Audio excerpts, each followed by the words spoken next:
Hello বন্ধুরা, কেমন আছো তোমরা? আসলে তোমরা সবাই খুব ভালো আছো, আমিও ভালো আছি। তো আমি আজকে চলে এসেছি রামনবমী উৎসব দেখার জন্য, যেটা হয়েছিল আমাদের রানাঘাটের ফ্রেন্ডস ক্লাবের মাঠে। এইবার হচ্ছে ওদের প্রথম বর্ষ। ওদের ভাবনাটা ছিল অন্যরকম, আমার খুব ভালো লাগলো।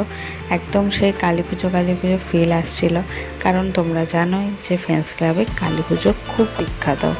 আর দেখো, মন্দিরটা তো খুব সুন্দর করেছে, মানে খুব সুন্দর প্যান্ডেলটা করেছে। তার পাশে দেখো একটা ছোট্ট চালা মতন করে এখানে দুর্গাকে প্রতিষ্ঠা, মানে দুর্গা পুজো হচ্ছে।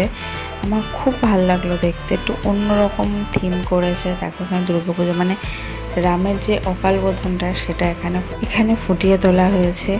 আর হ্যাঁ, আমি তো নর্মালি মন্দির দর্শন করতে আসছিলাম, যেই মন্দিরটা হচ্ছে ফ্রেন্ডস ক্লাবের পাশে বজরংবলীর মন্দির। সেখানে এসে জানতে পারি এখানে খুব সুন্দরভাবে একটা প্যান্ডেল করা হয়েছে, থিমটাও খুব ভালো ছিল। আর সেখানে রাম পুজো হয়েছে। আর দেখো ভেতরটাও খুব সুন্দর আর ভীষণই ভালো লাগছিল। আর আমি আর শানুই গেছিলাম কাজের পরে, কারণ দুজনের কাজ থাকে, হয় না। তা ওকে আমি বললাম কাজের শেষে যে চলো আমরা একটু বজরংবলীর মন্দির থেকে ঘুরে আসি, দেখি কি হয়েছে না হয়েছে, চলো একটু দর্শন করে আসি। বললো চলো। সেখানে আসতে গিয়ে দেখি এত সুন্দর একটা থিম হয়েছে, আমার তো ভীষণ ভালো লাগলো। আর দেখো এখানে রামজি, ও সত্যি দারুণ লাগছে। আর এটা হচ্ছে শানুর এক বন্ধু আর তার বাবা।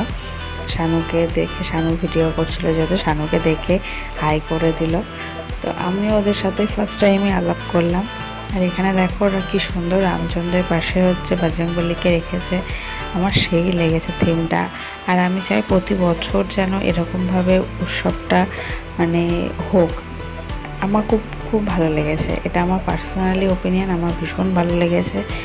আর একটু ছোটোখাটো মেলা বসেছিল। আর এই যে এই রথটা দেখতে পাচ্ছ, আমার মনে হয় সেই হনুমান জয়ন্তীতে এই রথটা নিয়ে হয়তো বেরোবে। আর এখানে হয়তো রাম এসেছিল যার জন্য। তো আজকের মতো ভিডিওটা এখানে এন্ড করলাম, টাটা।